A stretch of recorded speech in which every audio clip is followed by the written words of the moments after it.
Rey del cielo consolador, Espíritu de verdad, tú que estás presente en todas partes y que llenas todo, tesoro de bien y donador de vida, ven y habita en nosotros.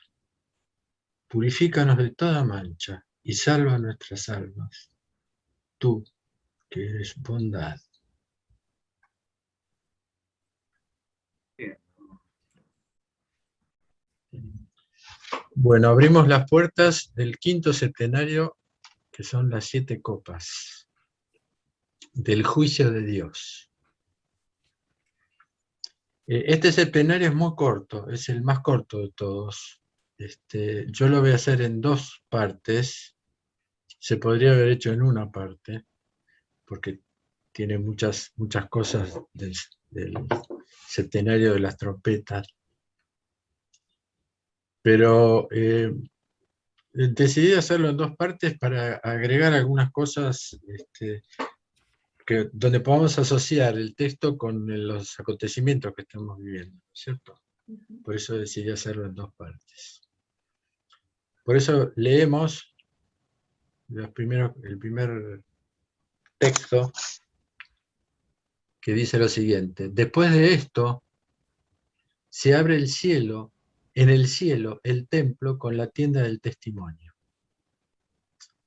Salen del templo los ángeles, los que tienen las 7 plagas, vestidos de puro lino resplandeciente, ceñidos los pechos con ceñidores de oro. Uno de los 4 vivientes da a los 7 ángeles 7 copas de oro llenas de la espuma de Dios, el que vive en los siglos de los siglos. Se llena el templo de un humo que sale de la gloria de Dios y de su potencia. Nadie puede entrar en el templo hasta que se consumen las 7 plagas de los 7 ángeles.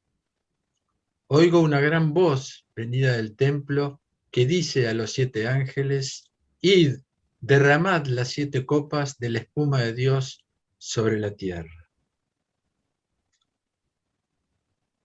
Durante la reunión pasada, en el 7º signo, oímos los 2 primeros versículos del capítulo 15, acá empezamos en el versículo 3.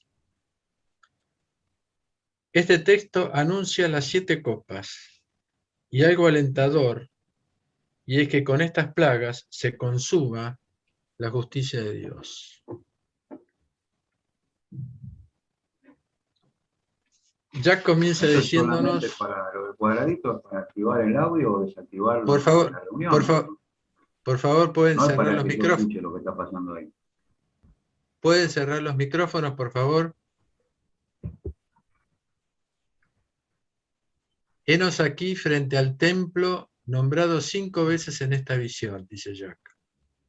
Está abierto y se ve la tienda del testimonio. Tal paisaje espiritual no es un lugar de condenación, sino de revelación, el juicio verdadero y justo. El templo es el centro santificante y vivificador de toda la creación, y la tienda es el lugar del encuentro de Dios con el hombre.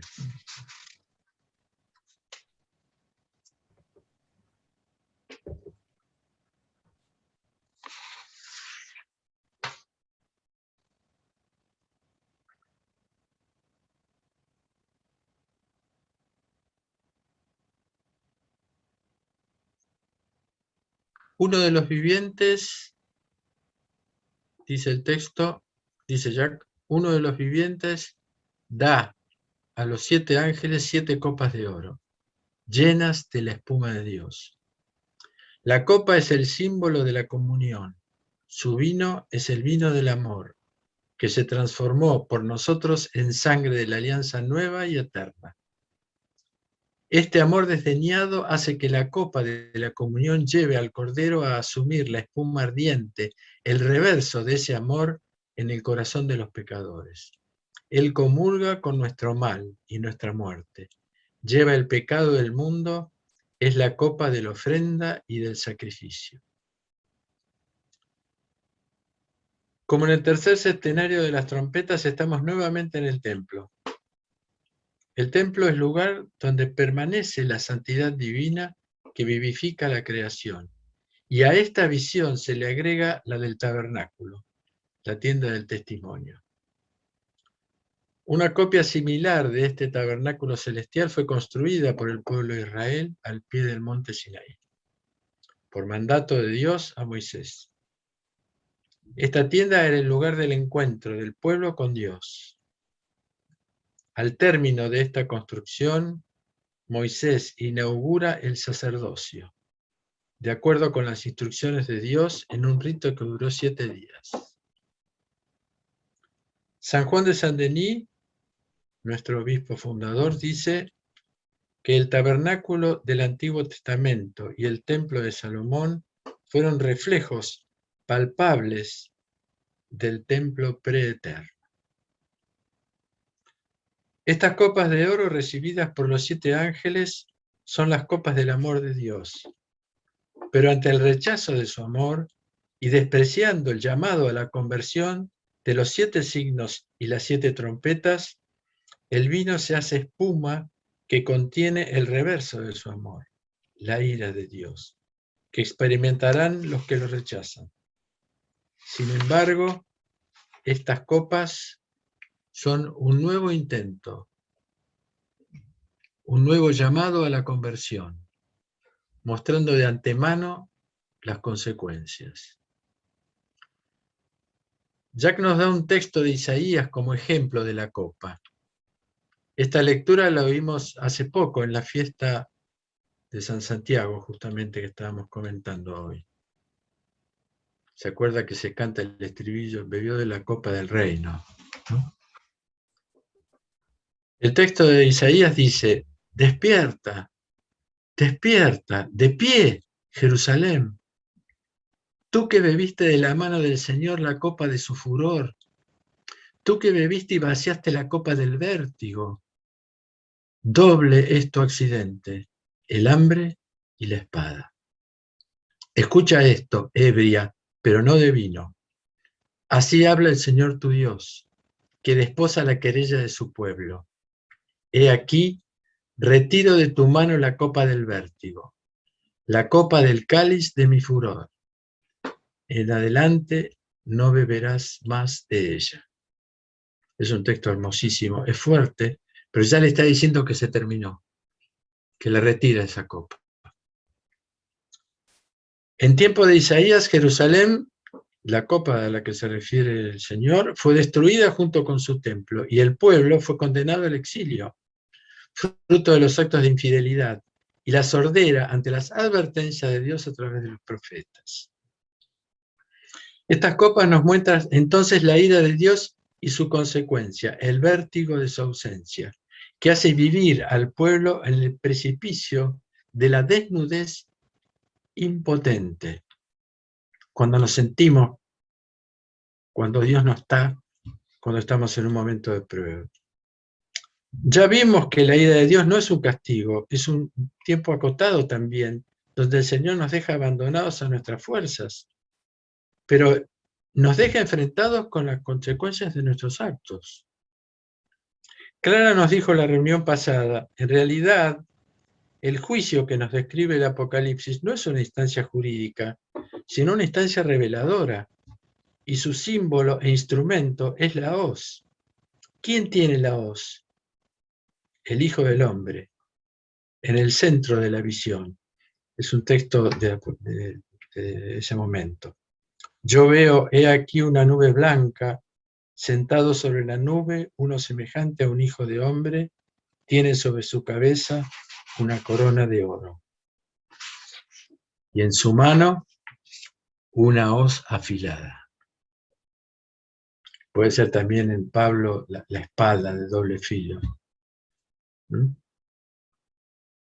Que penetra hasta las junturas entre lo psíquico y lo espiritual. Distingue.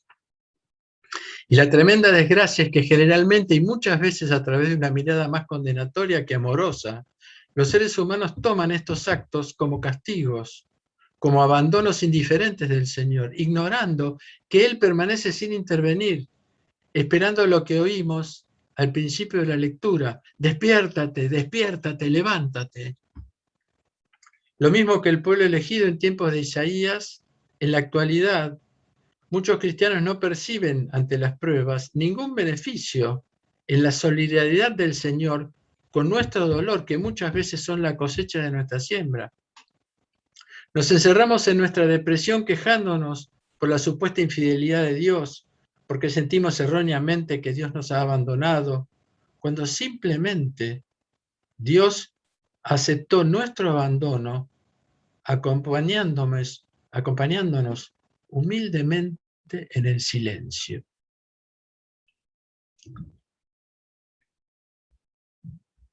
No podemos entender el silencio de Dios como una manera de comunicar, como una pedagogía, como una posibilidad de crecimiento, como la aceptación de su humilde impotencia ante nuestra voluntad.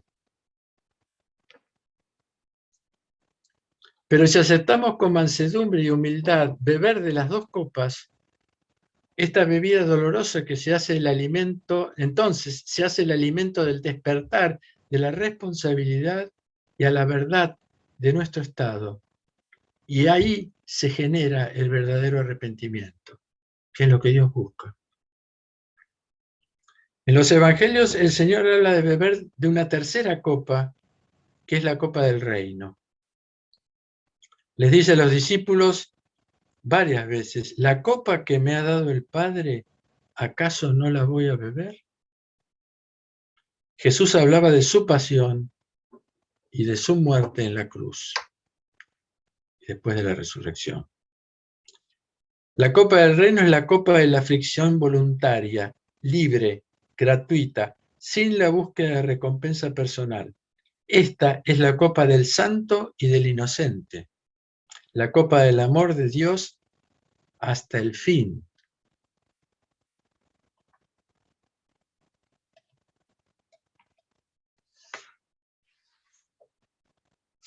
Por eso ya continúa diciendo: de este amor se llena el templo. El amor de Dios es su gloria y su potencia, pero como veladas por humo, Él vela su divinidad en la carne humana. Vela su amor poderoso con la tortura de su pasión libremente aceptada. Y esa divinidad y ese amor permanecen velados a la mayoría de los hombres. El templo permanece colmado de esa gloria y esa potencia, y nadie entra en él hasta que Cristo vacíe la copa hasta las heces. Él permanece presente y sufre en la humanidad de los hombres de todos los tiempos. Sufre las 7 plagas y flagelos hasta que todo haya terminado. Entonces la gloria de su amor se revelará a todos, y el Cordero será exaltado en el nombre de la gloria. Filipenses, dice este último texto. Las copas de oro llenas de vino, el oro de la caridad, de amor y de la injusta riqueza, el vino del amor y su rechazo, toda esa mezcla es echada a la tierra en un supremo llamado a la conciencia y a la conversión. Monseñor Martín, guiándonos al plano personal de esto, nos dice: estamos aquí para aprender a amar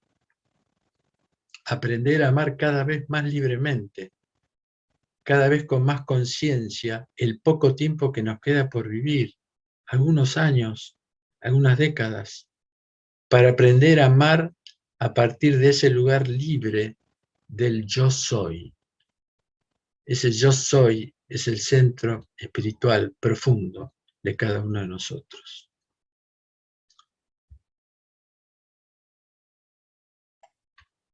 Las 3 copas, que es lo que vamos a ver hoy. San Juan de Saint-Denis dice: son los ángeles los encargados de la misión en el Apocalipsis, porque a pesar de nuestros pecados, el mundo se ha convertido en el cuerpo de Cristo. Y los ángeles siervos del cuerpo de Cristo, nos están corrigiendo y ayudando. Antes los profetas anunciaron a Dios, ahora son los ángeles que nos sirven. Qué útil sería equiparar la idea de que nada es más inmenso, más útil que el ejército angelical. Hemos visto a lo largo de estos textos toda la intervención que tienen los ángeles. Vamos a leer el texto. El primero de los ángeles va y derrama su copa sobre la tierra. Aparecen úlceras malignas y perniciosas en los hombres que llevan la marca de la bestia y se prosternan ante su imagen. El segundo derrama su copa sobre el mar, que se convierte en sangre como de un muerto, y toda alma viviente muere en el mar. El tercero derrama su copa sobre los ríos y sobre las fuentes de aguas, que se convierten en sangre. Jack nos comenta, así como el Señor liberó a Israel de la esclavitud y de los ídolos de Egipto, así como quiere liberar a los hombres de la esclavitud y el poder de la bestia. Cada copa revela cómo la recibe el hombre, pues en este septenario se habla de los hombres, nombrados 6 veces. Al igual que los 7 sellos, las 7 copas revelan la realidad, pero no la producen.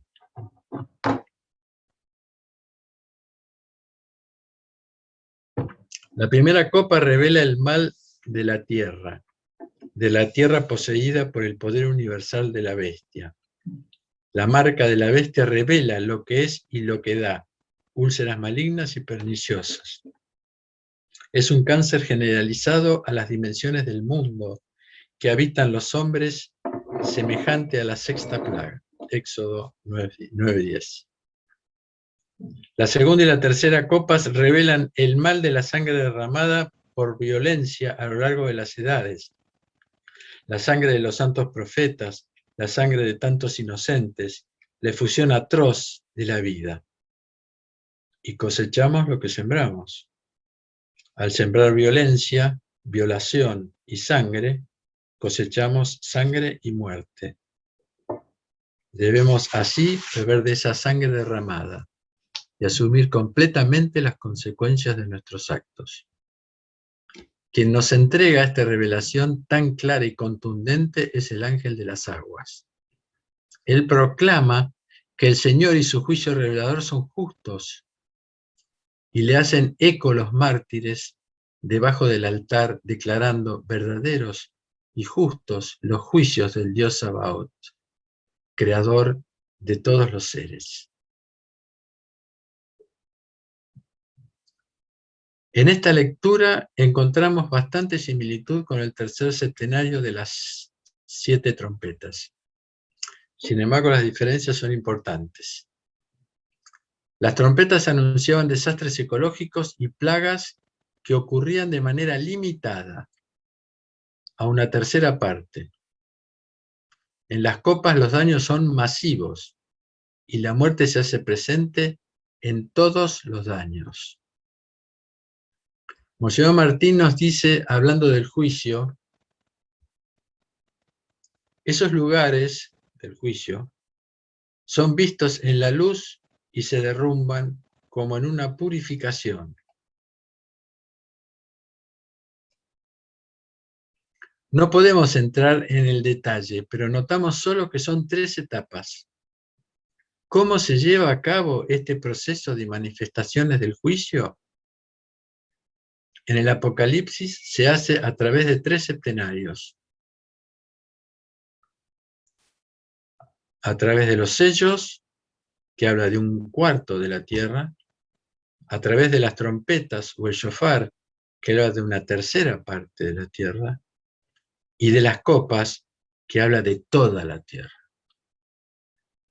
Cómo las diferentes relaciones, las diferentes situaciones van a trabajar, primero sobre 1/4, luego 1/3, luego toda la materia, como si la experiencia se repitiera cada vez más profundamente para clarificar, para purificar, para desanudar algo muy hondo.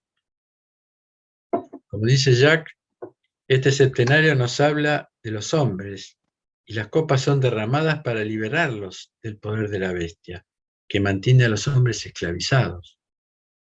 En la primera copa, a los adoradores de la bestia les aparecen llagas que llevan la marca de la bestia, nos dice el texto.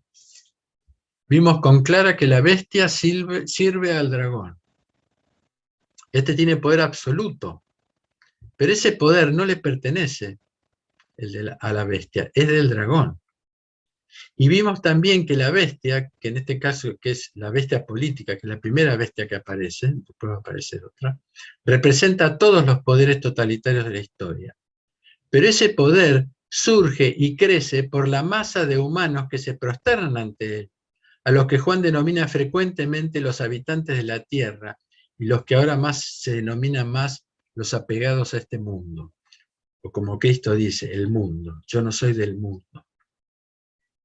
De esas plagas que reciben los adoradores de la bestia, Jacques comenta que son como un cáncer generalizado. ¿Y qué es el cáncer?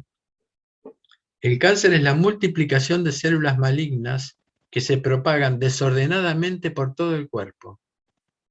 Son células que van matando el cuerpo lentamente, en un desorden. Entonces, si las células son la vida, en el plano social, este cáncer podría ser el símbolo de la multiplicación de la vida, pero sin sentido, que hoy estaría representada por los sistemas políticos que activan la sociedad de consumo. Multiplicamos la vida, el sentir, pero son cosas todas sin sentido, que las absolutizamos nosotros.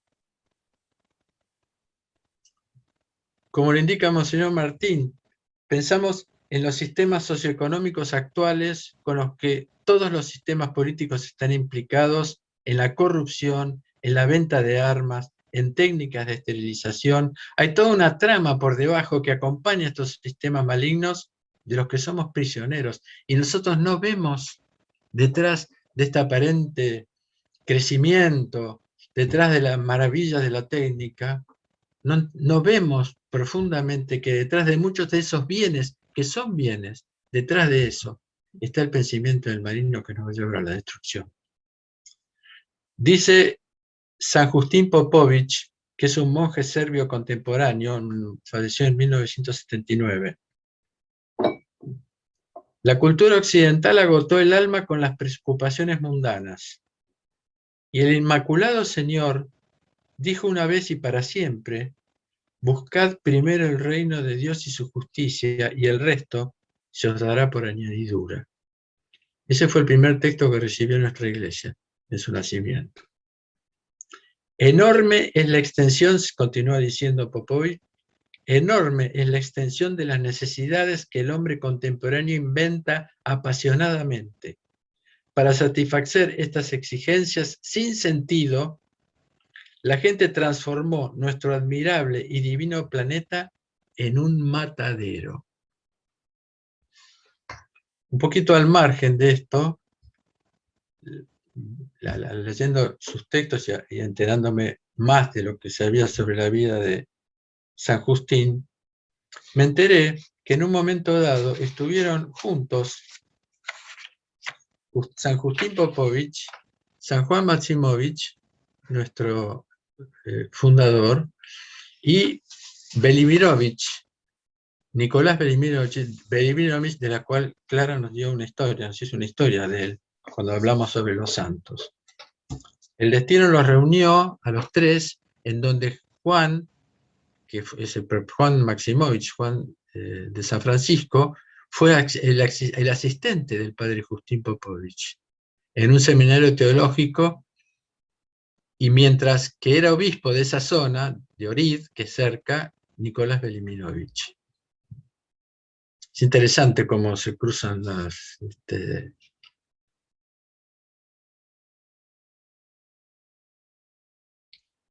Era joven en ese momento todavía Monseñor Juan de San Francisco. Entonces, volviendo al tema, el consumismo adquiere el otro sentido de la palabra. Nuestro ser y lo que nos rodea es consumido, se apaga. se autodestruye, perdido en la multiplicidad de los deseos inútiles. Buscad el reino de Dios y el resto será dado por añadidura. Es retornar al deseo esencial con el que fuimos creados, cuando Dios, luego de modelar nuestro cuerpo con sus manos, sopló el aliento de vida y haciéndonos almas vivientes. Algunos padres dicen que en ese soplo recibido por Dios, en el ser humano y que recibimos cada uno de nosotros cuando nacemos, está impreso el deseo de Dios, que es infinito. Ahora, cuando ese deseo nosotros lo detenemos en cosas del mundo, ese deseo se transforma en una pasión. Y nos perdemos seguir elevando ese deseo hasta Dios.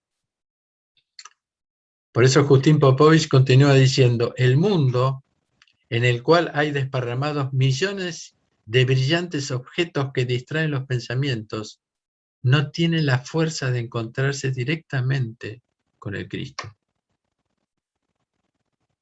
Estas copas anuncian que los mismos que quieren dominar y controlar a los demás acabarán dominados, controlados por la dinámica de los acontecimientos de muerte del cielo y de la tierra, incapaces de convertirse y de llamar a Dios desde la opresión de su existencia intolerable.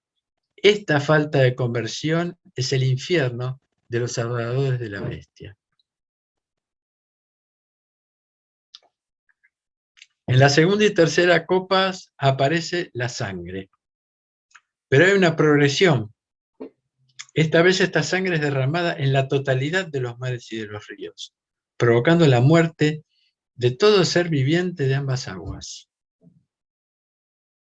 En el comentario de las 7 trompetas ya vimos que el primer derramamiento de sangre fue la del justo Abel, de la mano de su hermano Caín, y esto generó toda una asociación, hasta hoy, en los cuales el Señor, a través de algunas personas que reciben mensajes de Él, lo llama la civilización cainita. Por primera vez la tierra recibe la sangre del hombre en aquel momento con Caín. Y aquí comienza lo que se llama el misterio de la iniquidad, denominado por San Pablo, que dice, el misterio de la iniquidad ya está actuando, Pablo lo dice. Solo falta que desaparezca el que lo retiene, que es el anticristo. Y entonces se manifestará el impío, el anticristo, a quien el Señor Jesús destruirá con el aliento de su boca y aniquilará con el resplandor de su venida. Podemos decir brevemente que este misterio es el resultado de la desobediencia a la voluntad de Dios, que comienza con el pecado y que continúa evolucionando hasta el final de los tiempos, cumpliéndose en el momento en que el anticristo ocupe el lugar de Dios en el mundo. El misterio de iniquidad comprende todo ese trabajo del hombre a través de la ciencia, de la filosofía, de la historia, de la política, de la economía, de las ideologías, de la magia, de la cultura, de las herejías, es decir, de todas las expresiones humanas buenas, inspiradas por el maligno, mezcladas en distintas medidas, con buenos pensamientos, con buenas intenciones, pero también con no muy buenas intenciones, que busca solapadamente ignorar al creador de todas las cosas, inclinándose finalmente, consciente o inconscientemente, ante el inspirador oculto de todas estas expresiones humanas, cuyo fin es separarnos del amor de Dios. Fíjense que la ciencia ha logrado, con todas sus maravillas, ha logrado ocupar el lugar de Dios. Es decir, todo lo que se dice en la Biblia, si no está científicamente probado en la mayoría de la gente, no tiene sentido.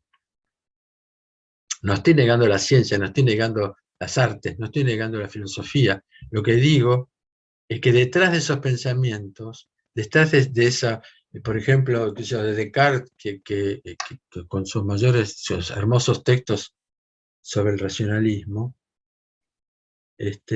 después se absolutizan esas ideas, y entonces surge por ejemplo, una teología racionalista que trata de explicar mentalmente a Dios, etcétera, etcétera, etcétera. No me voy a detener mucho en esto.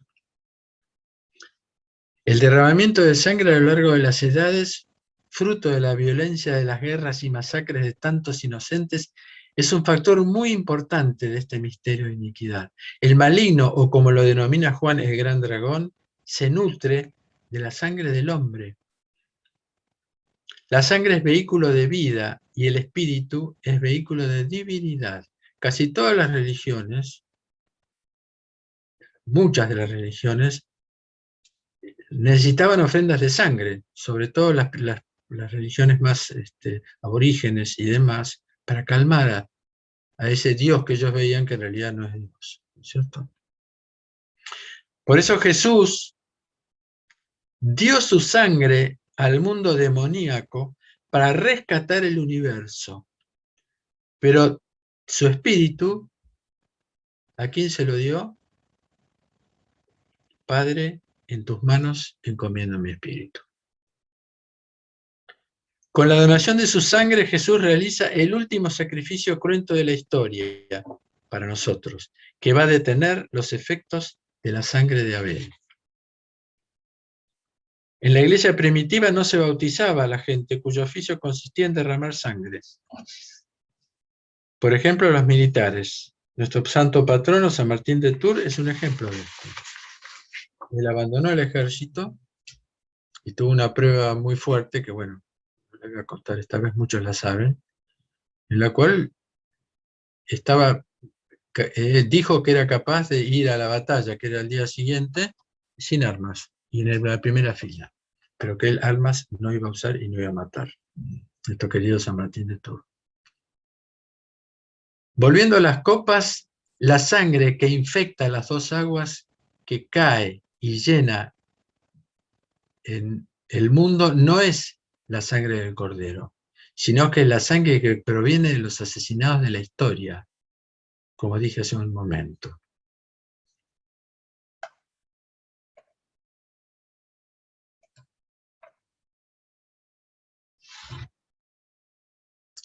Tras la inundación de la segunda y tercera copa sobre las aguas, se oye la voz del ángel guardián de las aguas que confiesa la justicia del Señor.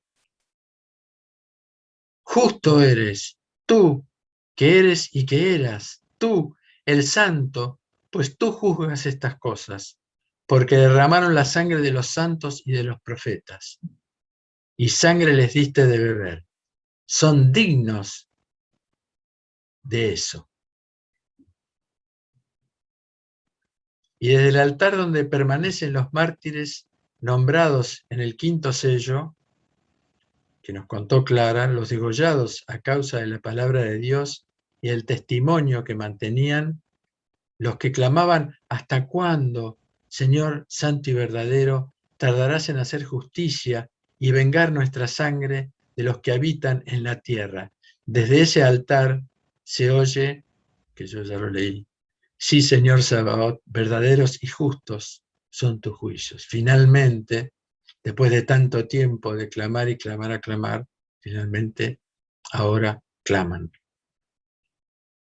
Ahí los tienen en el icono recibiendo las vestiduras blancas, algunos.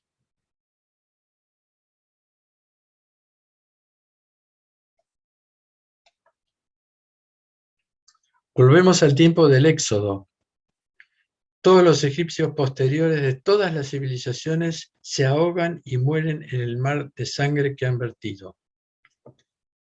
La plaga la originaron ellos. El infierno es germen de su propia violencia de muerte que han ido extendiendo en el mundo.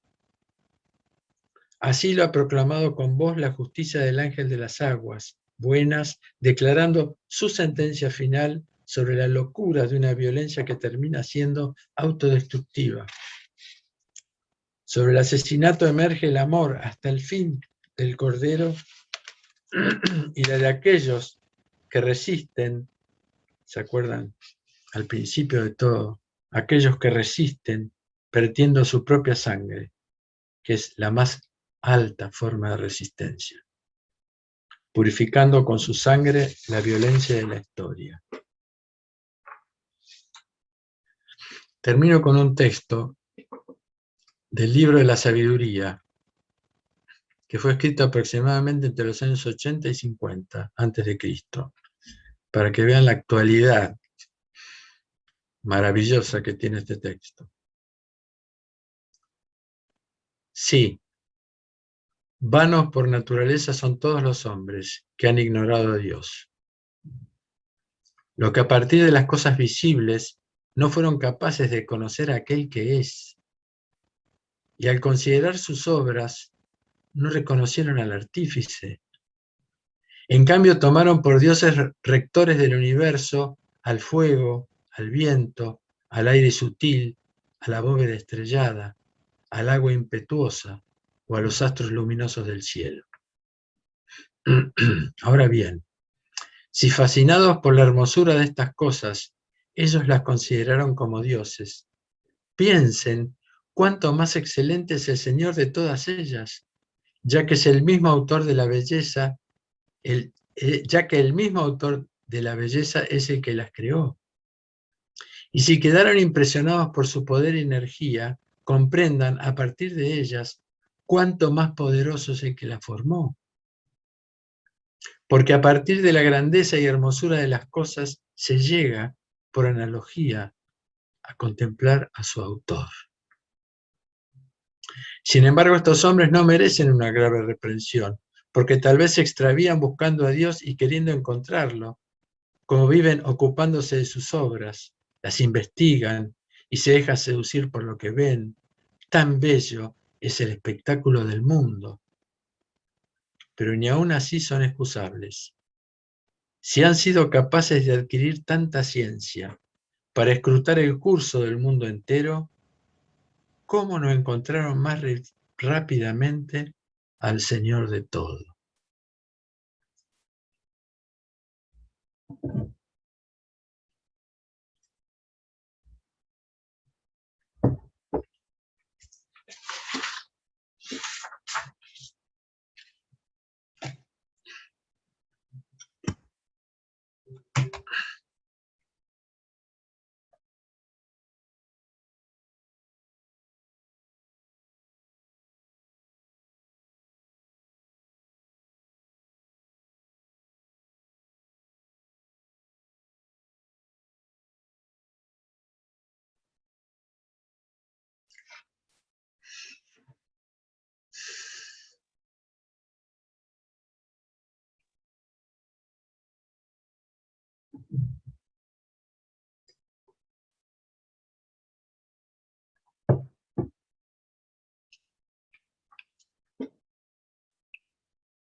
Pienso quizá, Enrique, que podemos volver a revisar un poco, rever ahora ese símbolo de la copa, porque me parece que con todo lo que vos dijiste, es tan rico, que podemos olvidar un poco, yo diría, las ambivalencias o del símbolo de la copa.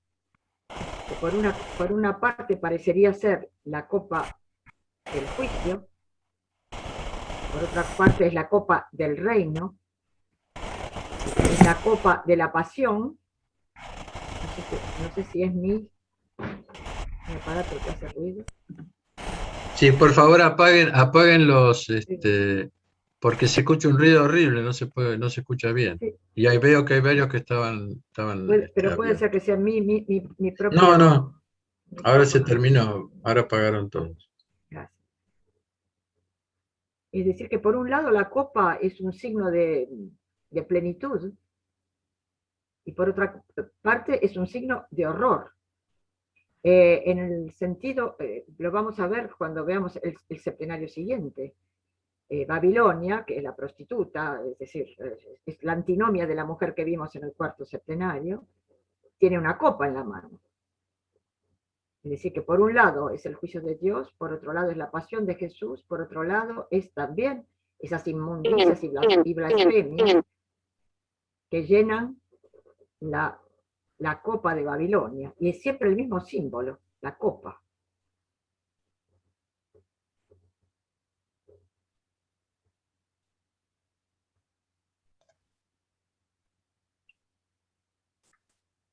Sí, totalmente. Sí. Está la copa de nuestra comunión, de la comunión, que es nuestra salvación.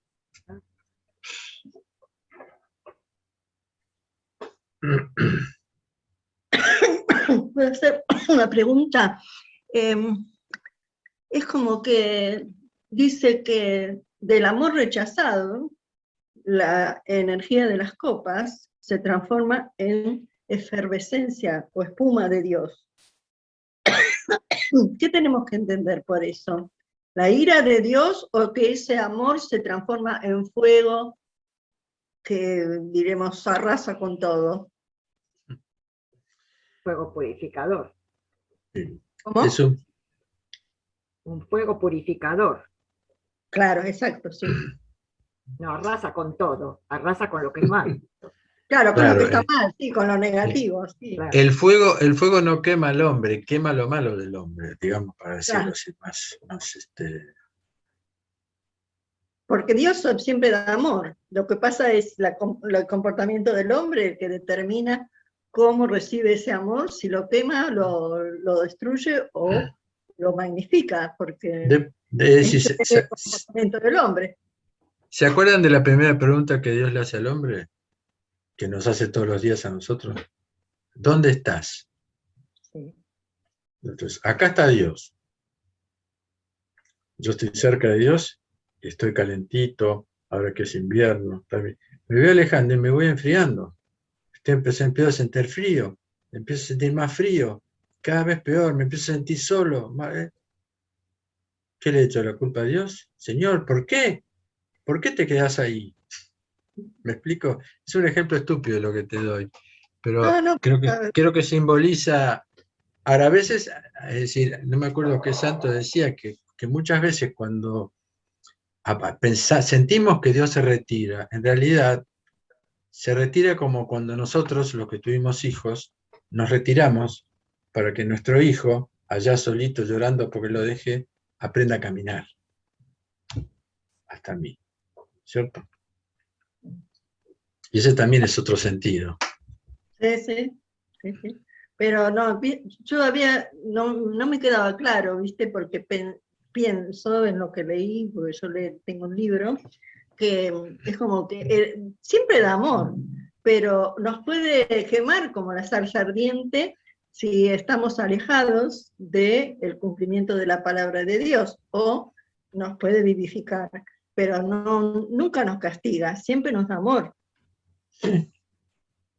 Es un autocastigo, digamos. Es la consecuencia de lo que hicimos.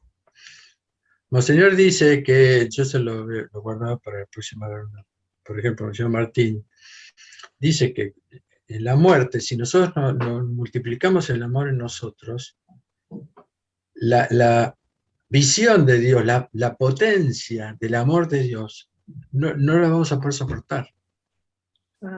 Si no hemos absorbido mediante las relaciones o mediante el amor, algo del amor, para que algo similar nosotros lo podamos compartir, digamos, no sé cómo decirlo. Él lo dice mucho mejor de lo que yo estoy diciendo, ¿no? Pero es un poco eso. Claro, me pasa, ¿viste? Cuando medito, que a veces uno se conecta con un nivel más alto de vibración de amor, y uno siente un calor terrible en el cuerpo, y es esa purificación que está haciendo las energías más elevadas. Entonces, si el hombre no ha seguido digamos, el mandato de Dios de purificarse, es como que es totalmente quemado en su purificación, nada más que eso. O todo, Sí. bueno. Yo no lo llamaría mandato, lo llamaría proposición, propuesta. Bueno, sí. Dios no Uno es nos libre. manda. No, uno es Ámenme libre. si no van a ser castigados, porque eso es una falta de amor. Planteado Sí, en sí, ese sí. lugar. No, los mandatos, ¿viste? Las, diremos. No, no, Sí. ¿sabes por qué lo digo? Porque nosotros tenemos casi, te podría decir, en nuestros genes, una mirada legalista de Dios, una mirada en la cual somos castigados si no Ah, amamos. Porque Jesús dice, sobre esta ley, sobre esta palabra penden la ley y los profetas, sobre el amor. Entonces, si es un mandamiento, sobre este mandamiento, amarás al Señor tu Dios con todo tu corazón, sobre este mandamiento penden la ley y los profetas, dice el Señor. Ahora, si es un mandamiento, es decir, si yo tengo la obligación de amar, si no me castiga, ¿a dónde está el amor ahí? bien. No puede ser. Vos me tenés que amar. Claro, sí, sí, Es una imposición. No, no es amor eso. sí, sí. Tiene que Agustín, salir de Agustín adentro. quiere decir algo, creo, ¿no? A ver, no te veía, Agustín, perdón. No, Enrique, ¿cómo es la relación, digamos, del mundo espiritual con los estados de este mundo? O sea, viste que en un momento habla de las fuerzas, ¿no?, que operan. O sea, ¿cómo es, digamos, la influencia maligna sobre los estados de esta tierra? ¿Qué significan los estados? No entiendo, perdóname, pero no entiendo lo que Claro, decís de estados. viste los gobiernos, las naciones, Gobierno. ¿no? ¿cómo es ¿Cómo la relación? A ver, decímelo de claro, vuelta. claro, digamos, cómo interactúa el mundo espiritual sobre los gobiernos, los estados de este mundo, y cuál es la posición que nosotros tenemos que tomar frente a eso? Una pregunta que lleva un tiempo, pero Cre- sí, dale, claro, sí. Yo creo que la respuesta del Apocalipsis Sí, sí, Sí. sí. va a estar en el próximo septenario.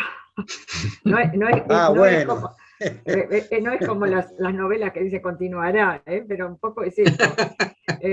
Ay, tenemos que Bueno, hacer publicidad, claro. Porque tengo que quedarme entonces. a lo mejor, no, simplemente lo pueden leer, porque en el septenario siguiente, en el sexto, es muy, creo, a mi modo de ver, que es muy clara la postura del Apocalipsis, o del autor del Apocalipsis, frente a lo que es el Estado. Es una visión terriblemente negativa. Absolutamente. La Babilonia son los Sí. estados. No son los Exactamente. hombres. No son los hombres, son las estructuras de poder. Ajá. Eso es lo que yo preguntaba. Y para el autor del Apocalipsis, no quiere decir que para todos los autores bíblicos sea igual, pero para el autor del Apocalipsis, en este pensamiento estamos, eso es realmente la concentración de todo el poder de la bestia. Exactamente. Ajá. ¿Comprenden? Ajá. Claro, bueno, decir, era. Entonces. San Juan era víctima del poder imperial de Roma. Claro. Israel fue víctima del poder imperial de Asiria, de Babilonia, etc. Por algo es Babilonia la que aparece y no Roma, que era el imperio de ese momento, ¿cierto? Claro. No habla mal del imperio de ese momento, pone una imagen que es la de una ciudad tremenda para todos sus vecinos y símbolo de un Estado magníficamente bien organizado. Ajá. Ajá. Magníficamente bien organizado, lo digo bien, ¿eh? Y con unas construcciones maravillosas. Eso Claro. es el septenario siguiente, es decir, que pienso que tu pregunta se ha adelantado un poco a lo que el autor está diciendo por ahora. Bueno, está bien. Vamos a esperar. Claro. Y vayan leyendo si quieren el capítulo donde está la visión de Babilonia sobre la bestia, es fantástico, Bueno. fantástico. Sí. Sobre todo para gente como yo, que soy también escéptica con respecto a los sistemas políticos. Ajá. Totalmente, totalmente. No Este- soy mucho, nunca lo fui, de los que creen que hay que hacer grandes revoluciones para cambiar el sistema, porque el sistema como sistema siempre va a ser sospechoso, cualquiera que sea. Claro. ¿Comprende Claro, lo que sea comunismo o capitalismo, cualquiera de Lo los dos. lo que sea cualquiera. Todos. Es decir, que esta es una visión del Apocalipsis, no digo que sea la visión de toda la Biblia, ¿eh? Pero este autor nos muestra esta enorme desconfianza, digamos, para decirlo con palabras suaves, de todo lo que pueda ser estructura de poder.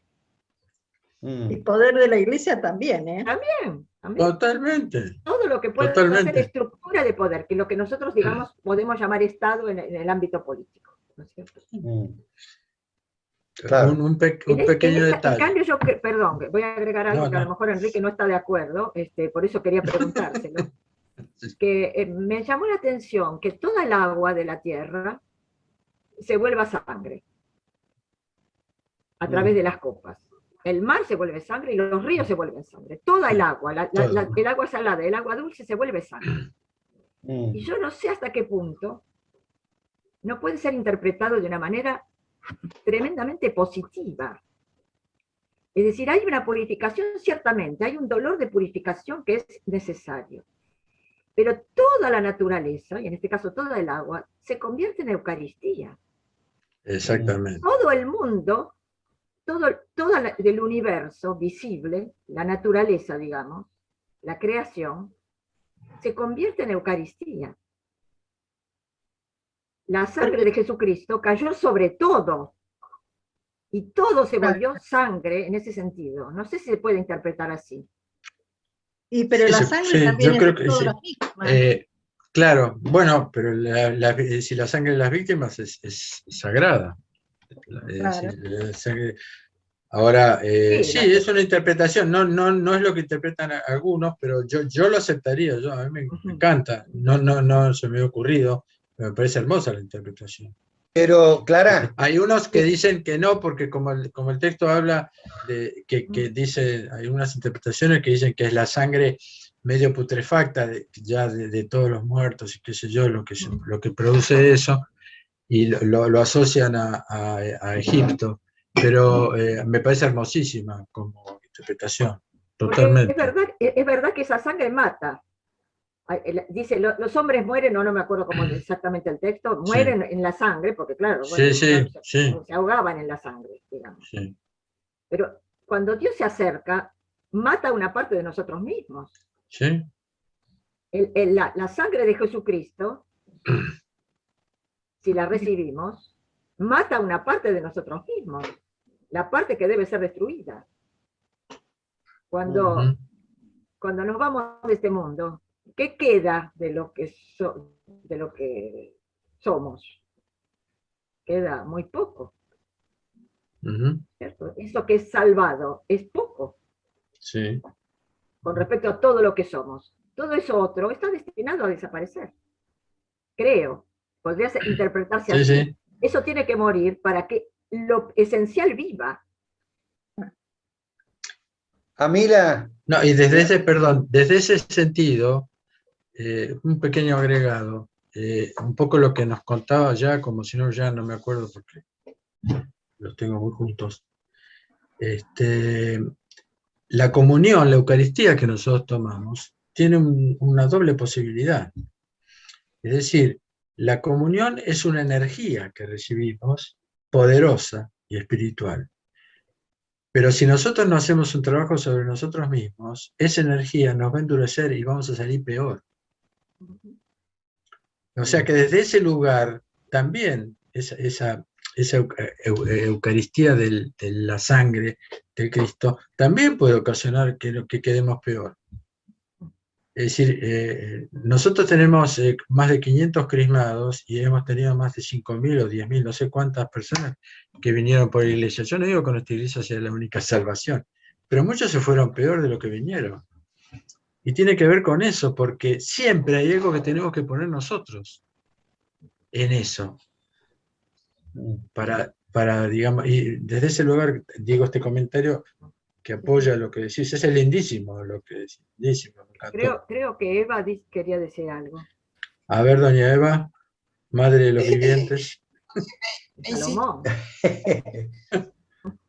Por lo menos de Claro, tres. en esto, Agustín quería ver.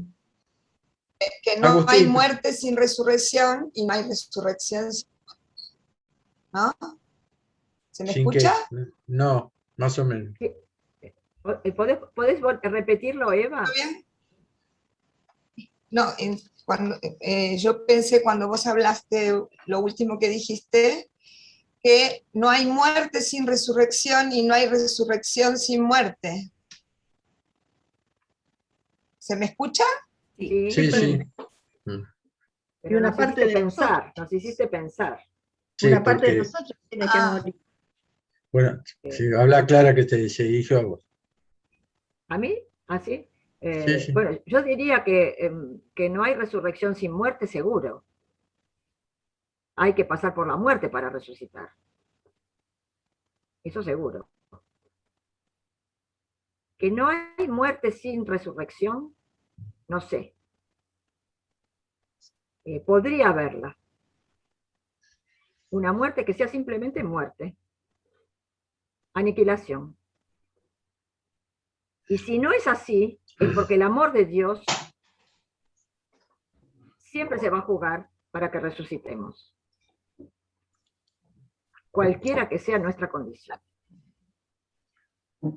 Claro. Pero podría haber muerte, es lo que San Juan en el próximo septenario, otra vez el próximo septenario, llama la segunda muerte. Eso es lo que iba a decir yo, la segunda muerte. La segunda muerte es posible. No sé si existe, pero es posible. Es posible que alguien, algún ser humano, pueda resistir a Dios hasta el final. Es posible, porque la libertad nuestra nos lo permitiría. Lo que no sé es si eso es. Y creo que hay que rezar para que no sea.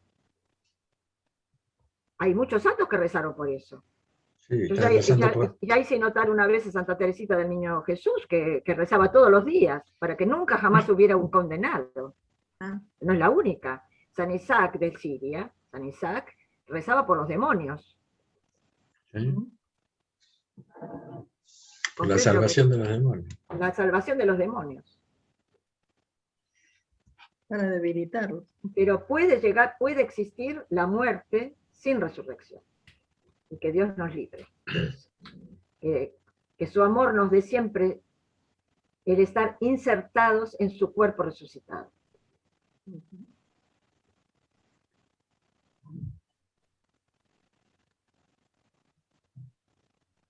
Perdón, Agustín, ¿querías decir algo? ¿Querías preguntar algo? No, estaba escuchando y bueno, muy interesante. Así que no, quería agregar algo, pero nada importante que me parece que, digamos, yo hasta ahora la visión del agua convirtiéndose en sangre lo relacionaba más a las plagas de Egipto, ¿no? Sí, claro. Sí, está relacionado.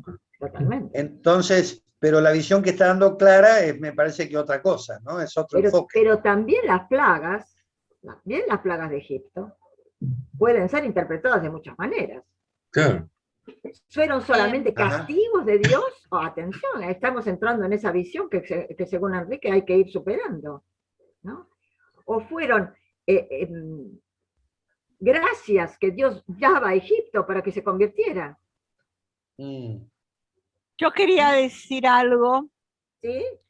con Sí, respecto a lo que dijo Clara, de que podría haber alguna muerte sin resurrección. Pareciera que en la visión cristiana no va a darse eso, porque incluso van a resucitar aquellos que eventualmente serían condenados, o sea, es una resurrección para la felicidad o para la pena. por eso es que hay un infierno considerado eterno. De modo que parece que la resurrección, por lo menos para los seres humanos, de los demás seres vivos no sabemos, es algo que está íncito en la idea de que va a haber un hombre completo, o sea, con su cuerpo y su espíritu, que será salvado, beato o condenado. Ahora, yo creo que me parece que la segunda muerte a la que se refiere San Juan y digamos, otras expresiones donde se habla de la muerte, creo que se refiere a la condenación. Es decir, cuando se habla de la muerte eterna, es una expresión que podría interpretarse como una condenación, que es una condenación eterna, y que consiste precisamente en estar separado de Dios, porque en eso consiste la condenación o el infierno, en no tener la conexión amorosa con Dios. Ahora, desde ese punto de vista, sí creo, como decía Clara, que esa posibilidad puede darse, aunque yo tenía profesores que decían que en realidad no tenemos ninguna confirmación bíblica de que hubiera propiamente un condenado. Ni siquiera el caso de Judas, que es el caso más próximo, diríamos, a aquellos que han cometido un pecado tan horrible que no parece tener perdón. Pero bueno, ¿qué pasó en la mente de Judas en el último momento de su vida cuando se ahorcó? Es algo que no sabemos. Por eso es que no sabemos realmente si hay alguien en el infierno. O sea, la condenación sí, gracias, eterna. Elena, estoy totalmente de acuerdo con vos. Quizás que son maneras un poco, con un lenguaje quizá un poco diferente de decir un poco lo mismo. La posibilidad está, pero no sabemos si... Claro. Y precisamente porque no sabemos, creo yo, es por lo que se puede rezar. No terminé. Perdón. Claro, estoy de acuerdo con vos, precisamente por eso se reza, es decir, que la fuerza del amor salga hasta último momento, ¿no? El Apocalipsis mismo, si vemos a través de sus símbolos, ¿a quién mete en el lago de fuego y de azufre? Al dragón y a las dos bestias, no a los hombres. Claro. ¿Comprende lo que quiero decir? Es decir, que el Apocalipsis mismo, en medio de ese lenguaje tremendo, en que parece que todo el mundo se muere por castigos, es muy claro cuando llega el momento de decidir quién fue realmente condenado. Condenado es el dragón y las dos bestias, no los hombres. Una vez más, es el próximo escenario. Condenado está el demonio, claro, porque hizo una elección definitiva. Eso es lo que dice el Apocalipsis.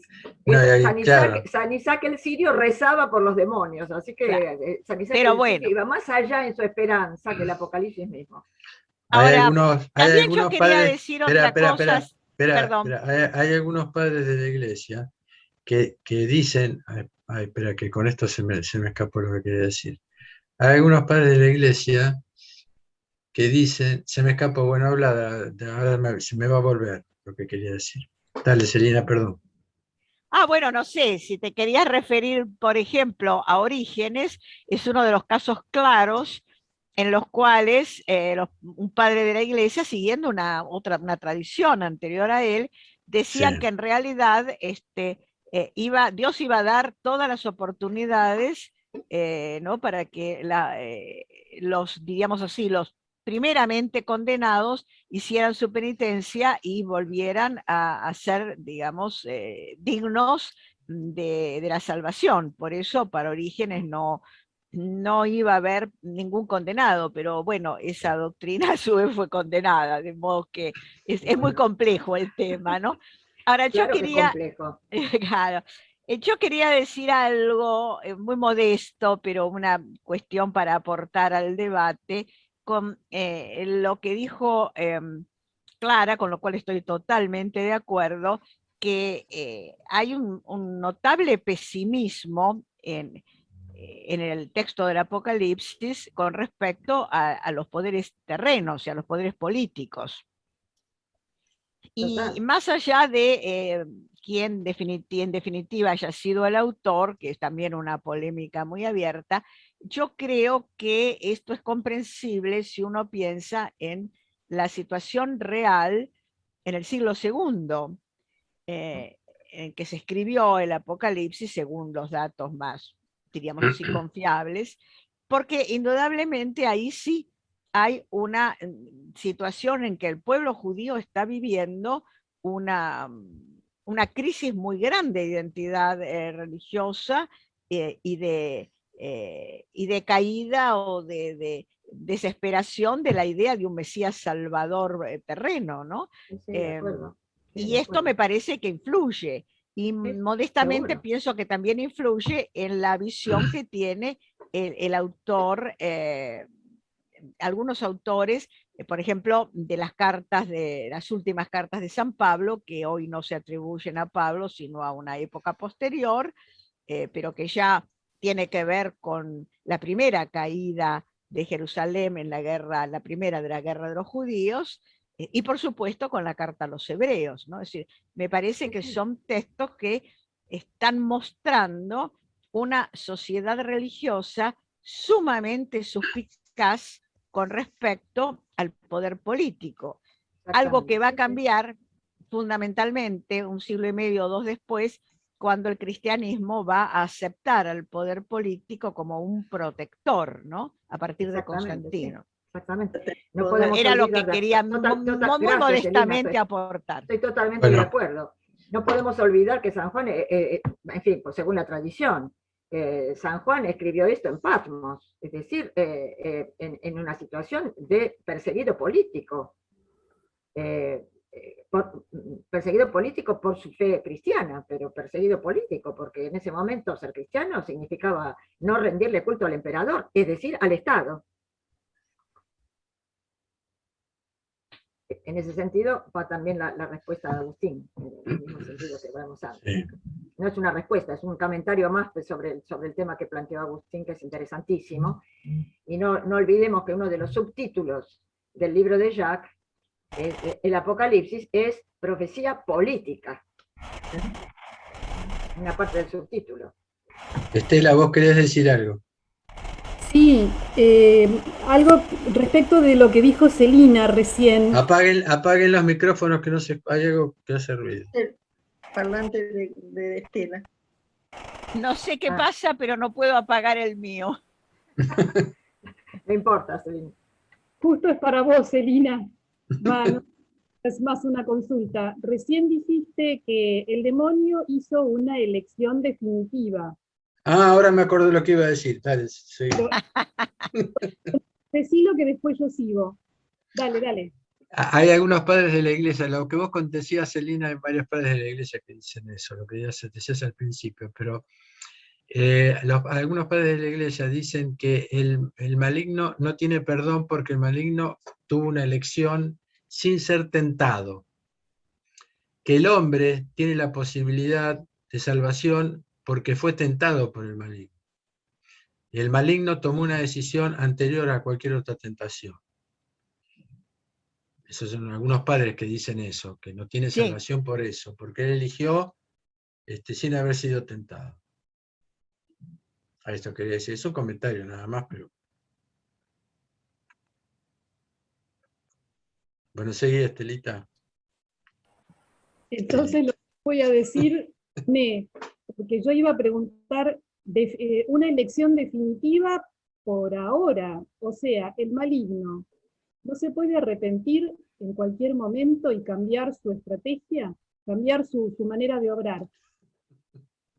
Bueno, lo que yo dije es una tradición teológica cristiana, secular y no discutida, en el sentido de que la esencia de un ángel o un demonio, que es lo mismo, no es igual a la humana. La humana tiene, el ser humano, como que es un ser material, tiene una existencia temporal. Su existencia se da en el tiempo y por eso todo pecado se da en el tiempo. Un ser humano, es tentado o no tentado, tiene una elección en el tiempo y mientras vive puede cambiar esa elección y tener otra. En cambio, los seres espirituales, los ángeles, diríamos así, y los demonios que son ángeles, son seres que viven en otro tipo de duración que los teólogos llamaron eviternidad. Es Evitarlo, decir, sí. que es un tipo de duración no sucesiva, en el mismo sentido que el tiempo, o sea, no hay movimiento propiamente dicho, el movimiento es como la medida, perdón, el tiempo es como la medida de un movimiento y por lo tanto tiene que ser un ser material el que viva en el tiempo y peque en el tiempo. Los demonios pecaron fuera del tiempo, de nuestro tiempo, pecaron en una dimensión diferente que los teólogos llamaron eviternidad, y esas elecciones no se retrotraen porque no son temporales, son, como para decirlo de alguna manera, esenciales a la entidad que hizo. Más aún, los teólogos ya, justamente los primeros padres, sobre todo los griegos, pero después también los latinos, se plantearon en qué momento, dicho muy entre comillas, porque no hay tiempo, pecaron los ángeles. Y aquí viene una relación a lo que decía recién Enrique. Pecaron sin haber sido previamente tentados, porque no podían ser previamente, porque no había nada previo. En el primer instante de su creación, eligieron el mal. Fueron creados libres y eligieron el mal. Y en ese mal se esencializaron, diríamos así. Por eso es que el demonio hizo una elección definitiva y como tal elección no la puede cambiar porque se ha convertido en su esencia. Ahora, Sin lo que embargo, puede hacer... Sí. pero sin embargo Dios le dio una oportunidad porque según otros padres Dios lo mandó al paraíso y lo mandó al paraíso para que esa decisión que tomó por envidia del hombre de no servir a Dios, por ahí lo podía convencer dentro del paraíso relacionándose con Adán y Eva. Y ahí esa fue la oportunidad que le dio Dios y que él no la aceptó. Y ahí fue cuando viene la condena. Claro, Pero pero son no te son todas especulaciones, ¿no? Claro, obviamente, pero no te olvides que es Imágenes, algo son imágenes. contado en un lenguaje temporal. Sí, O sea, Sí, digamos, y nosotros sí. tenemos que pensar en otro tipo que a lo cual no tenemos acceso. Es una doctrina que trata de explicar una situación muy compleja porque sí, los ángeles no son seres materiales, son claro. seres espirituales y por lo tanto tienen una esencia muy distinta a nosotros. Sí. Y siempre han generado muchos problemas de comprensión. Esto es obviamente una construcción teológica solamente que en definitiva ha sido aceptada por la tradición teológica y más aún hay, digamos, condenaciones, o mejor dicho, declaraciones a favor de esta idea de que los demonios y los ángeles son criaturas que viven en otro tipo de realidad no temporal y por lo tanto son diferentes a nosotros, pero lógicamente eso también es un misterio, ¿no? Nosotros no tenemos acceso a los ángeles, un acceso empírico, directo, sino a través de alguna gracia, de alguna visión, pero no experimental o experiencial como para poder decir, bueno, esto es un ángel, ¿no? No, pero Eso aparte también es una tenemos, cuestión. sí, pero igual de todas formas estamos ocupados, tenemos que ocuparnos un poco más del amor y las relaciones personales y las Lo que relaciones es cierto es que comunitarias. Dios les dio a todos la oportunidad de amar y Claro, bueno, el que no, y bueno, no lo hizo, no ahora, lo hizo. ahora nos tenemos que ocupar de este mundo y de la transmisión, fundamentalmente, de la transmisión. Bueno, ¿alguna otra cosita? ¿Alguna otra cosa? Enrique, ¿quiénes dicen esto de que Dios, lo último que contaste, que Dios mandó a Lucifer al paraíso para que cambiara su elección? Me tengo que fijar, pero te lo puedo encontrar, pues yo tengo mucha bibliografía de eso, pero la tengo toda en distintos lugares, la tengo que buscar. Pero digo, lo puedo encontrar. ¿es de No me los padres acuerdo. de la iglesia o Sí, bien de los padres de la iglesia. Yo judío? siempre leo y estudio los padres de la iglesia.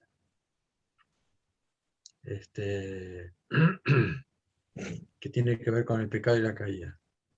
Y con los demonios, porque hay tratados sobre los demonios, 600 de tratados. Pobre Mirta. Aunque Mirta no cree mucho en los demonios. Estaba pensando en Mirta. Que me parece maravilloso eso.